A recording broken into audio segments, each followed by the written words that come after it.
ಪ್ರಾಯೋಜಕರು Shiddas, the Samsung exclusive store, city arcade, Bendurwell, Mangalore and Udupi Manipal main road, Udupi.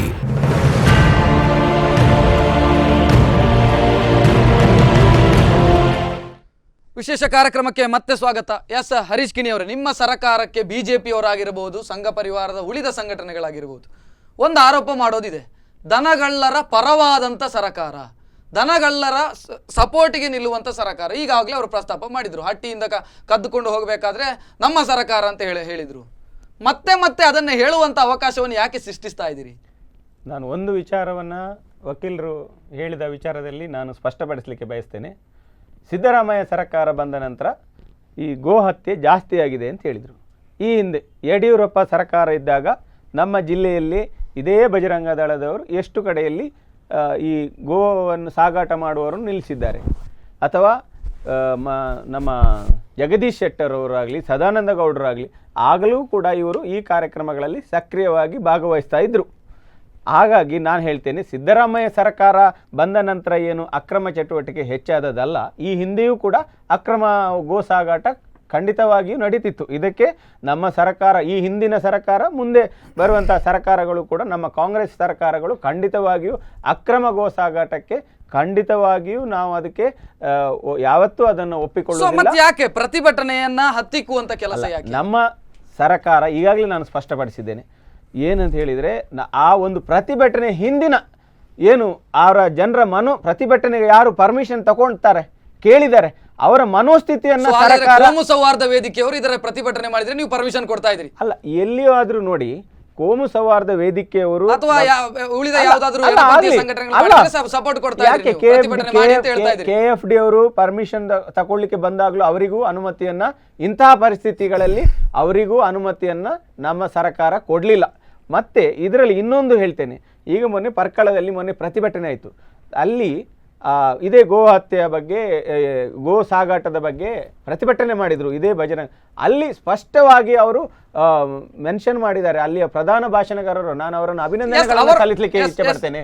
ಏನು ಅವರು ಭಾಷಣದಲ್ಲಿ ಹೇಳಿದ್ದಾರೆ, ಇದರಲ್ಲಿ ಕೇವಲ ಏನು ಒಂದೇ ವರ್ಗದವರು ಸೀಮಿತವಾಗಿ ಇಲ್ಲ, ಇದರಲ್ಲಿ ಹಿಂದೂಗಳು ಕೂಡ ಸಕ್ರಿಯವಾಗಿ ಭಾಗವಹಿಸಿದ್ದಾರೆ. ಆದ್ರೆ ಮತ್ತೆ ನಿಮಗೆ ಯಾಕೆ ಸಮಸ್ಯೆ? ನಾಳೆ ನಡೆಯುವಂತಹ ಪ್ರತಿಭಟನೆಯಲ್ಲಿ ಇವರು ಒಂದೇ ಮಾತು, ಮೊನ್ನೆ ನಾನು ಅಭಿನಂದನೆ ಸಲ್ಲಿಸ್ತೇನೆ ಪರ್ಕಳದ ಘಟಕದವರಿಗೆ, ಆದ್ರೆ ನಾಳ್ದು ನಡೆಯುವಂತಹ ಸಭೆಯಲ್ಲಿ ಒಂದೇ ಒಂದು ಮಾತು ನಮ್ಮ ಧರ್ಮದವರಿಗೆ ಬರ್ತದೆ, ನಮ್ಮ ಧರ್ಮದವರು ಕೂಡ ಅದರಲ್ಲಿ ಸಕ್ರಿಯವಾಗಿದ್ದಾರೆ ಅಂತೇಳಿ ಬಂದ್ರೆ ನೀವು ಮತ್ತೆ ಹೇಳಬೇಕು, ನೀವು ಹೇಳಿದ್ದು ಸರಿಯೋ ತಪ್ಪೋ ಅಂತೇಳಿ. ಯಾಕೆ ಹೇಳಿದ್ರೆ, ನನ್ನ ಅಭಿಪ್ರಾಯದಂತೆ ಪ್ರತಿಭಟನೆ ಮಾಡುವುದರ ಮೂಲಕ ಇದನ್ನು ಖಂಡಿತವಾಗಿಯೂ ನಿಲ್ಲಿಸಲಿಕ್ಕೆ ಸಾಧ್ಯ ಇಲ್ಲ. ನಾವು ಏನು ಮಾಡುವುದಿದ್ರು ಜನರಲ್ಲಿ ಜಾಗೃತಿಯನ್ನ ಮೂಡಿಸಬೇಕು. ಮನೆ ಮನೆಗೆ ಹೋಗಿ ನಾವು ಆ ಕೃಷಿಕರಲ್ಲಿ ಆ ಏನು ದನಗಳ ಬಗ್ಗೆ ಯಾವ ರೀತಿಯಲ್ಲಿ ಅಥವಾ ಇನ್ನೂ ಹೆಚ್ಚು ಜನ ಸಾಕಬೇಕು ಅಂತೇಳಿ ನಾವು ಪ್ರೇರಣೆಯನ್ನ ಕೊಡಬೇಕು. ಪೊಲೀಸರನ್ನು ಇಡಬೇಕು ಅಂತ ಯಾವುದು ಪ್ರತಿ ಹಟ್ಟಿಗೆ ಅಲ್ಲ ಅಲ್ಲ ಅಲ್ಲ ಅಲ್ಲ ಅಲ್ಲ ಅಲ್ಲ ನಾನು ಆ ರೀತಿ ಹೇಳ್ತಾ ಇಲ್ಲ. ಜನ ಸಾಕುವ ಬಗ್ಗೆ ನಾನು ಜನರಿಗೆ ನಾವು ಸಾಕ್ತಾರೆ, ಕದ್ದುಕೊಂಡು ತಲವಾರು ಹಿಡ್ಕೊಂಡು ಕದ್ದುಕೊಂಡು ಹೋದ್ರೆ ಏನ್ ಮಾಡೋದಕ್ಕಾಗತ್ತೆ? ನೀವು ಕಂಪೇರ್ ಮಾಡಿ, ಎಷ್ಟು ಜನ ಸಾಕ್ತಾ ಇದ್ದಾರೆ ಇವತ್ತು. ಏನು ಸೌತಡ್ಕ ದೇವಾಲಯದಿಂದ ತಲವಾರು ಹಿಡಿದು ದನವನ್ನ ಕದ್ದುಕೊಂಡು ಹೋದ್ರೆ ಜಾಗೃತಿ ಮೂಡಿಸೋದ್ರಿಂದ ಅದನ್ನ ಖಂಡಿತ ಆಗ್ತದೆ. ಜಾಗೃತಿ ಮೂಡಿ ಯಾರಿಗೆ ಜಾಗೃತಿ ಮೂಡಿಸಬೇಕು? ಜನರಲ್ಲಿ ದನಗಳನ್ನು ಕುರಿಸಿ ಜಾಗೃತಿ ಮೂಡಿಸುದು, ಗೋರಕ್ಷಣೆಯ ಬಗ್ಗೆ ನಾವು ಜಾಗೃತಿ ಮೂಡಿಸಿದ್ರೆ ಜಾಗೃತಿ ಮೂಡಿಸಿದ್ರೆ ಸಾಕಾಣಿಕೆ ಜಾಸ್ತಿ ಆಗಬಹುದು. ಸಾಕಾಣಿಕೆ ಜಾಸ್ತಿ ಏನು ಮಾಡ್ತೀರಿ? ಖಂಡಿತವಾಗಿ ಅದಕ್ಕೆ ಕಾನೂನು ಇದೆ, ಸುವ್ಯವಸ್ಥೆ ಇದೆ. ಕಾನೂನು ಇಲ್ಲ ಅಂತ ಹೇಳುವಂತದವರು ಕಾನೂನು ಸರಿಯಲ್ಲ, ಪಾಲನೆ ಆಗ್ತಾ ಇದೆ, ಖಂಡಿತವಾಗಿಯೂ ಪಾಲನೆ ಆಗ್ತಾ ಇದೆ. ಕಾನೂನನ್ನ ಇವತ್ತು ಭಾರತೀಯ ಜನತಾ ಪಕ್ಷದ ಸರ್ಕಾರ ಇರುವಾಗ ಈ ನಿಟ್ಟಿನಲ್ಲಿ ಗೋಹತ್ಯೆ ನಿಷೇಧ, ಸಂಪೂರ್ಣ ನಿಷೇಧ ಕಾನೂನು ಗವರ್ನರ್ ಸಿಗ್ನೇಚರ್ ಹಾಕಲಿಲ್ಲ ಅಂತ ಹೇಳ್ತೀನಿ. ಅಲ್ಲ, ನನ್ನ ಇದರಲ್ಲಿ ಒಂದು ಮಾತು ಈ ಮಧ್ಯೆ, ಗೋಹತ್ಯೆಯನ್ನ ನಿಷೇಧ ಮಾಡ್ತೇನೆ ಅಂತ ಹೇಳ್ತಾರೆ.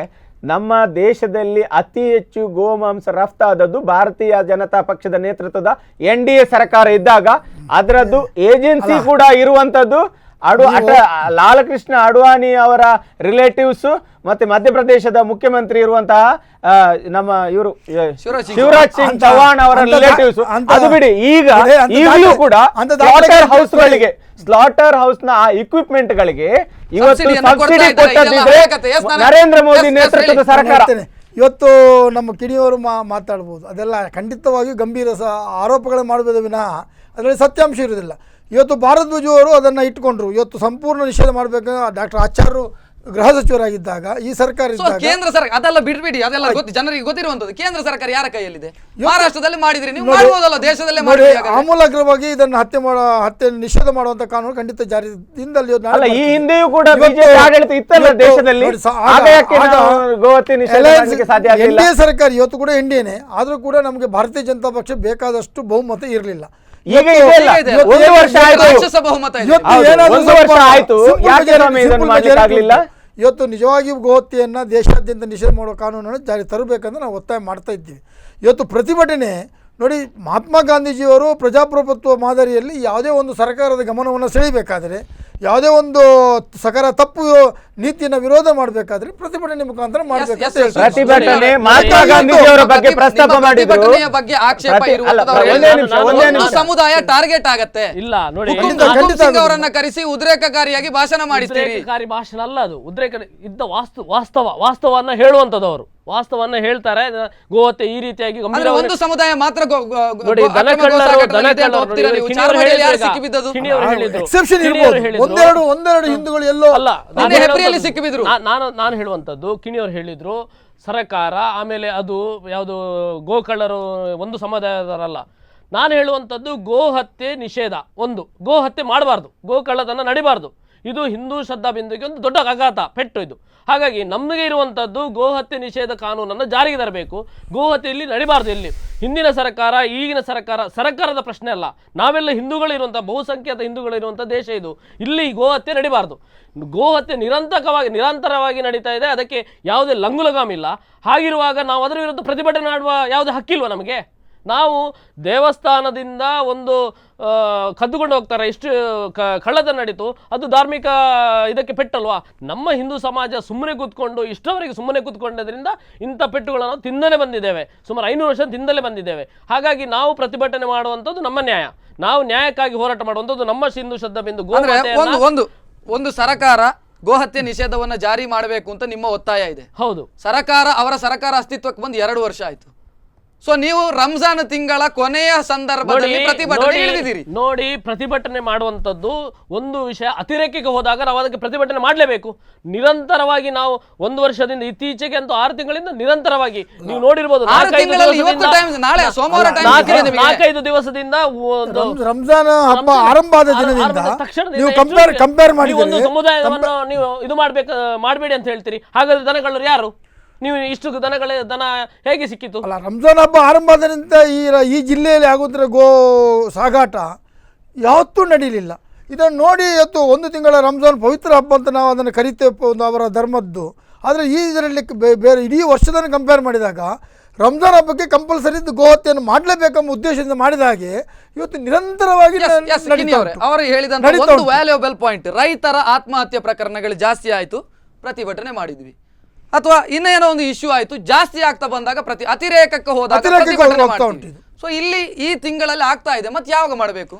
ನೀವು ಹೇಳಿದ ಮುಹೂರ್ತದಲ್ಲಿ ಇಂಥ ಟೈಮ್ ನಲ್ಲಿ ಮಾಡಿ ಅಂತ ಹೇಳಿದಕ್ಕೆ ಪ್ರತಿಭಟನೆ ಮಾಡುವುದು ಹಕ್ಕಲ್ವಾ? ಜನ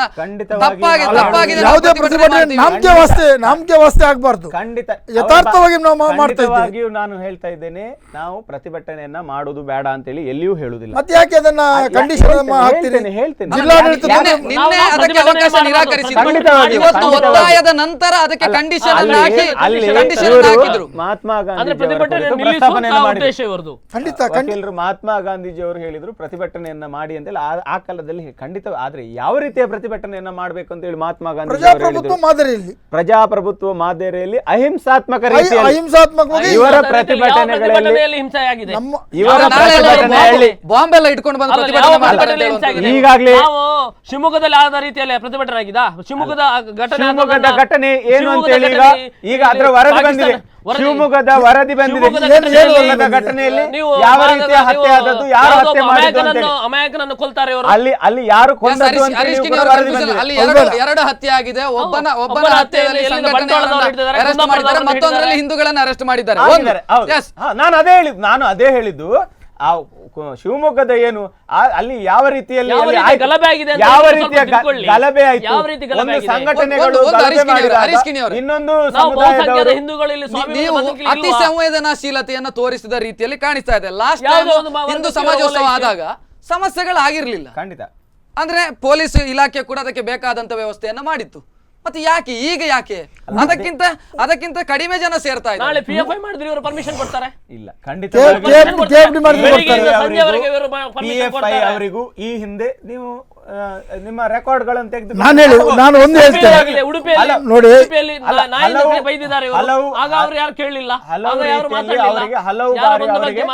ಅನುಮತಿ ಕೊಡ್ಲಿಲ್ಲ. ಬೇಡ, ಇವತ್ತು ಉಡುಪಿಯಲ್ಲಿ ಕೇಳಿ, ಉಡುಪಿಯಲ್ಲಿ ಹಿಂದೂ ಒಂದು ಮಾತನ್ನು ಕೇಳ್ತೇನೆ, ಒಂದು ಹೇಳ್ತೇನೆ. ಉಡುಪಿಯಲ್ಲಿ KFD ಅವರು ಒಂದು ದೊಡ್ಡ ಸಮ್ಮೇಳನ ಮಾಡಿದವು.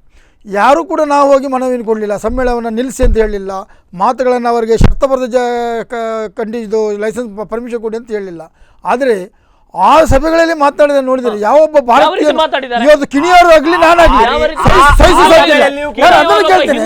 ಒಂದು ಕಣ್ಣಿಗೆ ಬೆಣ್ಣೆ ಒಂದು ಕಣ್ಣಿಗೆ ಸುಣ್ಣ, ಈ ನೀತಿಯನ್ನ ಸರ್ಕಾರ ಅನುಸರಿಸ್ತಾ ಅಲ್ಲ. ಇದೆ. ರಕ್ಷಿತ, ನಾನು ಹೇಳ್ತೇನೆ, ಇವರು ಒಂದೇ ಒಂದು ಕೇಸನ್ನು ಪ್ರಕರಣವನ್ನು ದಾಖಲು ಮಾಡಿದ್ದಾರೆ, ಒಂದೇ ಒಂದು ದಾಖಲು ಮಾಡಲಿಲ್ಲ. ಈ ರಾಜ್ಯದಲ್ಲಿ, ಈ ದೇಶದಲ್ಲಿ ಬಹುಸಂಖ್ಯಾತರ ಭಾವನೆಗಳಿಗೆ ಒಂದು ಬೆಲೆನೇ ಇಲ್ವಾ? ಬೇರೆ ದೇಶದಲ್ಲಿ ಉದ್ರೇಕಗೊಳಿಸುವುದು ಯಾಕೆ ಉದ್ರೇಕಗೊಳಿಸ್ತಾರೆ?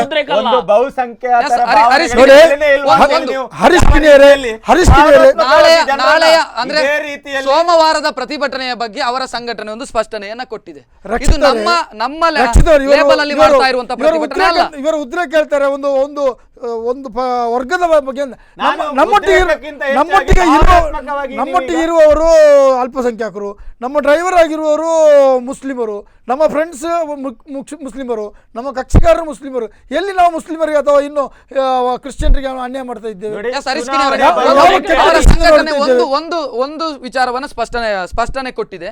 ನಾವು ಮಾಡ್ತಾ ಇರುವಂತ ಪ್ರತಿಭಟನೆ ನಮ್ಮ ಸಂಘಟನೆಯ ಮುಖಾಂತರ ಅಲ್ಲ, ನಾವು ದನ ಕಳೆದುಕೊಂಡವರಂತ ನೋವಿಗೆ ಧ್ವನಿ ಆಗ್ತಾ ಇದ್ದೇವೆ. ಅವರನ್ನ ದನ ಕಳೆದುಕೊಂಡವರನ್ನ ಸೇರಿಸಿ ಅದನ್ನ ಜಿಲ್ಲಾಡಳಿತಕ್ಕೆ ಸರ್ಕಾರಕ್ಕೆ ತಲುಪಿಸುವಂತ ಕೆಲಸವನ್ನ ಮಾಡ್ತಾ ಇದ್ದೇವೆ ಅನ್ನುವಂಥದ್ದು ಅವರು ಕೊಡ್ತಾ ಇರುವಂತ ಸ್ಪಷ್ಟನೆ. ವಸ್ತು ಕಳೆದುಕೊಂಡಿದ್ದೇವೆ. ಕಾಂಗ್ರೆಸ್, ಬಿಜೆಪಿ, JDS ಅದಲ್ಲ, ಎಲ್ಲ ಪ್ರತಿಭಟನೆಯಲ್ಲಿ ಸೇರ್ಲಿ. ಇದು ಎರಡು ಒಂದೇ ನಾಣ್ಯದ ಎರಡು ಮುಖಗಳು. ಮುಖಗಳಲ್ಲ, ಹಿಂದೂ ಸಂಘಟನೆಗಳಿರಲಿ, ಅದನ್ನು ಸ್ಪಷ್ಟವಾಗಿ ಹೇಳಿದೆ. ಅದು ಎಲ್ರಿಗೂ ಗೊತ್ತಿರುವಂತದ್ದು. ಅವರ ನಾವೇ ಒಪ್ತೇವೆ. ಇವರು ಒಪ್ಪುದಿಲ್ಲ, ಇವರು ಒಪ್ತಾರೆ, ಇವರು ಒಪ್ಪುದಿಲ್ಲ, ನಾವು ಒಪ್ತೇವೆ, ಅವರು ಒಪ್ತಾರೆ. ರಕ್ಷಿತ್ ಒಂದು ಹೇಳ್ತೇನೆ. ಒಂದು ದಿನ ರಾತ್ರಿ 9 ಗಂಟೆಗೆ ಒಂದು ತಾಯಿ ಫೋನ್ ಮಾಡ್ತಾರೆ, ಸರ್ ನಾನು ನಮ್ಮ ಶಾಲೆಯಲ್ಲಿ ನಿಮ್ಮ ಹುಡುಗ ಕಲಿತಿದ್ದಾನೆ, ನಾನು ಫೀಸ್ ಕಟ್ಟಲಿಕ್ಕೆ ಅಂತ ಒಂದು ದನವನ್ನು ಸಾಕಿದ್ದೇನೆ, ಅದು ಏನು ಗರ್ಭಿಣಿ ದನ, ಅದು ಇದು ಹಾಕಿ ಕರು ಹಾಕಿದ ನಂತರ ಮಾರಿ ಒಂದು 20,000 ಕಟ್ಟಿ ಫೀಸ್ ಕಟ್ತೇನೆ ಅಂತೇಳಿ ನಿನ್ನೆ ರಾತ್ರಿ ಕದ್ದುಕೊಂಡು ಹೋಗಿದ್ದಾರೆ, ಕಣ್ಣೀರಿಡ್ತಾ ಇದ್ದಾರೆ. ಇಂಥ ಭಾವನೆಗಳಿಗೆ ನಾವು ಬೆಲೆ ಕೊಡಲೇಬೇಕು. ಇವತ್ತು ಜೀವನಕ್ಕಾಗಿ ನಾವು ಹಸುಗಳನ್ನು ಆಶ್ರಯ ಮಾಡ್ತಾ ಇದ್ದೇವೆ. ಆ ಒಂದು ಪಾಯಿಂಟ್ ಅಂದ್ರೆ ಅವರ ಪ್ರತಿಭಟನೆಯನ್ನ ಬಿಟ್ಟು ಬಿಡಿ. ಈ ತಿಂಗಳಲ್ಲಿ ಅಕ್ರಮ ಗೋಸಾಗಾಟದ ಪ್ರಕರಣಗಳು ಜಾಸ್ತಿ ಆಗಿದೆ ಅನ್ನುವಂಥದ್ದು ಅಂಕಿಅಂಶಗಳ ಮುಖಾಂತರ ಸಾಬೀತಾಗತ್ತೆ.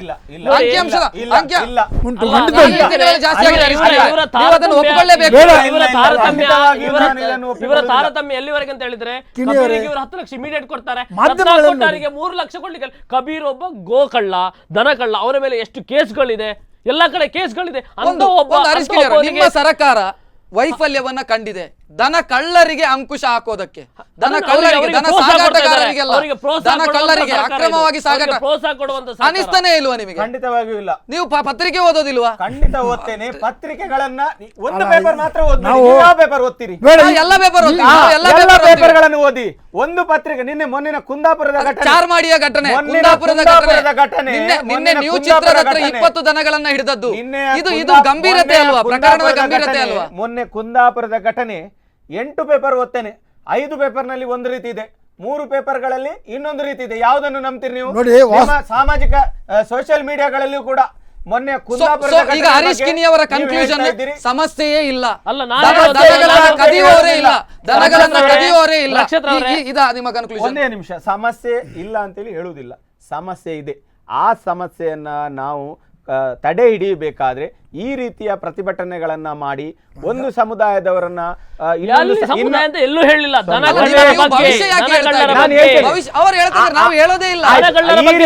ಪ್ರತಿಭಟನೆಯ ಮುಖಾಂತರ ನಾವು ಇಂತಹ ಸಮಸ್ಯೆಗಳನ್ನ ಕಡಿವಾಣ ಹಾಗಾದ್ರೆ ಹಾಕ್ಲಿಕ್ಕೆ ಹರೀಶ್ ಸಾಧ್ಯ ಅವರು ಇಲ್ಲ. ಹೇಳೋದು ಯಾವುದೂ ಏನ್ ಮಾಡ್ಬೇಕು? ಇವ್ರು ಹೇಳಿ, ಇಂತಹ ಮತ್ತೆ ಏನ್ ಮಾಡ್ಬೇಕು? ಸಮಸ್ಯೆಗಳನ್ನ ಬಹುದು ಬಿಡಿ, ಯಾವುದೇ ಪ್ರತಿಭಟನೆ ಪ್ರತಿಭಟನೆ ಹೀಗೆ ಮಾಡಬಾರ್ದು ಅಂತ ಮಾಡ್ಬೇಕು ಅಂತ ಹೇಳುವ. ಕಾರ್ಯಸೂಚಿ ಅಲ್ಲ, ಏನಾದ್ರು ಕಾರ್ಯಸೂಚಿ ಮತ್ತೆ ಸಿದ್ದರಾಮಯ್ಯ ಏನ್ ಸರ್ಕಾರ ಕಾರ್ಯಸೂಚಿ ಮಾಡ್ಕೊಂಡಿದ್ಯಾ? ಅಲ್ಲ, ಈಗಾಗಲೇ ಕಾನೂನು ಇದೆ. ಅದಕ್ಕೆ ಯಾವ ರೀತಿಯ ಕಾನೂನು ಉಂಟು ಅದನ್ನ ನಾವು Yes. ಕೈಗೆತ್ತಿಕೊಳ್ಳದೆ ಅದನ್ನು ಅದು ಮಾಡಬೇಕು. ನೀವು ವಾಗ್ದಾನವನ್ನ ಕೊಡ್ತೀರಿ, ನೀವು ನೋಡಿ, ಪರ್ಮಿಷನ್ ವಾಗ್ದಾನದ ಬೇಕಾದಾಗ ವಾಗ್ದಾನವನ್ನ ವಾಗ್ದಾನದ ಕೊಡ್ತೀರಿ. ಪ್ರಶ್ನೆ ಆದ್ರೆ ಇಲ್ಲ. ಪರ್ಮಿಷನ್ ಸಿಕ್ಕ ನನ್ನ- ನಂತರ ನನ್ನ- ನಿಮ್ಮ ವ್ಯವಹಾರಗಳೇ ಬೇರೆ ಆಗತ್ತೆ, ನೋಡಿ, ನಿಮ್ಮ ವರ್ತನೆಗಳೇ ಬೇರೆ ನಮ್ಮ ಆಗತ್ತೆ. ವರ್ತನೆ, ನಾವು ಇಷ್ಟರವರೆಗೆ ಯಾವ್ದೋ ವರ್ತನೆ ಅಂತ ವರ್ತನೆಗಳು ಬೇರೆ ಆಗ್ಲೇ ಇಲ್ಲ. ನಮ್ದು ಒಂದೇ ಅಜೆಂಡಾ, ಒಂದೇ. ಆದ್ರೆ ಪ್ರತಿಭಟನೆ ಮುಗಿಸಿ ಹೋಗುವಾಗ ಧಾರ್ಮಿಕ ಕೇಂದ್ರಗಳ ನೋಡಿ, ಮೇಲೆ ಪ್ರತಿಭಟನೆ ಕಲ್ಲೆಸೆತಾಗತ್ತೆ. ಪ್ರತಿಭಟನೆ ಕಲ್ಲೆಸೆತಾಗತ್ತೆ. ಮುಗಿಸಿ ಹೋಗುವಾಗ ಎಲ್ಲಿಂದ ಕಲ್ಲೆಸೆತಾಗತ್ತಂತ ನೀವು ಒಮ್ಮೆ ಆಲೋಚನೆ ಮಾಡಿ. ಇಷ್ಟರವರೆಗೆ ನಡೆದಂತ ಘಟನೆಗಳು ನೀವು ಆಲೋಚನೆ ಮಾಡಿ. ಉಡುಪಿ ಮತ್ತು ದಕ್ಷಿಣ ಕನ್ನಡ ಜಿಲ್ಲೆಯಲ್ಲಿ ಪುತ್ತೂರಿನಲ್ಲಾಯ್ತು. ಪುತ್ತೂರಿನ ಉಡುಪಿ ಹಿಂದೂ ಮತ್ತು ಸಮಾಜೋತ್ಸವದ ಸಂದರ್ಭದಲ್ಲಿ ಅಲ್ಲಿ ಯಾರು ಕಲ್ಪಿಸಿದ್ರು? ನೀವು ಕರಾಯದಲ್ಲಿ ಯಾರು- ಮಸೀದಿಯ ಮೇಲೆ ಮಸೀದಿ- ಕಲ್ಲೆಸೆತಾಗುವಂತ ಕೆಲಸ ಮಸೀದಿಯಿಂದ ಆಯ್ತು. ಕರಾಯದಲ್ಲಿ ಮಸೀದಿಯಿಂದ ಪ್ರಥಮವಾಗಿ ಕಲ್ಲೆಸೆದ ನಂತರ ಅಲ್ಲಿ ಗಲಭೆ ಆದದ್ದು. ಅದು ಯಾವುದು? ನೀವು ಹೇಳುವ ವರ್ಷನ್, ನೋಡಿ, ಪೊಲೀಸರು ಹೇಳುವಂತದ್ದು ನೋಡಿ, ಬೇರೆ ಇದೆ. correct, ಅದು ನೀವು ಹೇಳುವ ವರ್ಷನ್. ನೋಡಿ, ಅಲ್ಲ, ಯಾವ- ಇದೆ. ಯಾವ ಈಗ ಪೊಲೀಸರು- ನಾಳೆ ಪೊಲೀಸರು- ಹೇಳುವುದು ಇದೆ. ನಾನು ನಾವು ಕಿಣಿಯಲ್ಲಿ ಒಂದು ಗಲಾಟೆ ವಿನಂತಿ. ಮಾಡಿದ್ದೇ ಅಲ್ಲ, ನೋಡಿ, ನಮ್ಮ ಪ್ರತಿಭಟನೆಯಲ್ಲಿ ಭಾಗವಹಿಸಿದ ಯಾರೂ ಕೂಡ ಇಂತಹ ಘಟನೆಗಳಲ್ಲಿ ಪಾಲ್ಗೊಳ್ಳುವುದಿಲ್ಲ. ನೋಡಿ, ನಾವು ಅವರಿಗೆ ನಾನು- ತರಬೇತಿಯನ್ನು ಕೊಟ್ಟಿರ್ತೇವೆ ಅಂತ ನೋಡಿ, ಹೇಳಿ ನೋಡಿ, ಹೇಳ್ತಾರೆ. ಅಂದ್ರೆ ಮಸೀದಿಯ ಬೆಂಗಳೂರಲ್ಲಿ. ಒಳಗೆ ಕೇಸರಿ ಶಾಲುಗಳು, ಐಡೆಂಟಿಟಿ ಕಾರ್ಡ್ಗಳು ನೋಡಿ, ಅದು ಪತ್ತೆ ಆದಂತದ್ದು ನಂತರ ಇದೆ. ನೋಡಿ, ನಾನೊಂದು ಹೇಳುವಂತದ್ದು, ಕಿಣಿಯೂರಲ್ಲಿ ನನ್ನ ವಿನಂತಿ, ಉಡುಪಿ ಮತ್ತು ದಕ್ಷಿಣ ಕನ್ನಡದಲ್ಲಿ ನಿರಂತರ, ಮೊನ್ನೆ ಇವರು ಪರ್ಕಳದ ಘಟನೆ ನೋಡಿರ್ಬೋದು. ಅವರು ಒಂದು ದೇವಸ್ಥಾನಕ್ಕೆ ಬಂದು ಕದ್ದುಕೊಂಡು ಹೋಗುವಾಗ ಇವರು ಅಲ್ಲಿ ಗೋಕಳ್ಳತನ ಅಂತ ವ್ಯವಸ್ಥೆ ಇಲ್ಲ ಅಂತ ಹೇಳುವಂತದ್ದು ಒಂದು ಬಾರಿ ಒಂದು ವಿಷಾದದ ಜನ ಹೇಳಿಕೆ. ಸ್ವಯಂ- ನಿಮ್ಮಲ್ಲಿ ಇನ್ನಷ್ಟು ಮಾತಾಡ್ತಾನೆ, ಆದ್ರೆ ಅದಕ್ಕಿಂತ ಮೊದಲೊಂದು ಬ್ರೇಕ್ ಅನ್ನು ತೆಗೆದುಕೊಳ್ಬೇಕು. ವಿಶೇಷ ಕಾರ್ಯಕ್ರಮದಲ್ಲಿ ಒಂದು ಬ್ರೇಕ್ ಅನ್ನು ತೆಗೆದುಕೊಳ್ತಾ ಇದ್ದೀನಿ. ಬ್ರೇಕ್ ನಂತರ ಕಾರ್ಯಕ್ರಮ ಮತ್ತೆ ಮುಂದುವರಿಯುತ್ತದೆ. ಪ್ರಾಯೋಜಕರು Shiddas, the Samsung exclusive store, city arcade, Bendurwell, Mangalore, and Udupi Manipal main road, Udupi.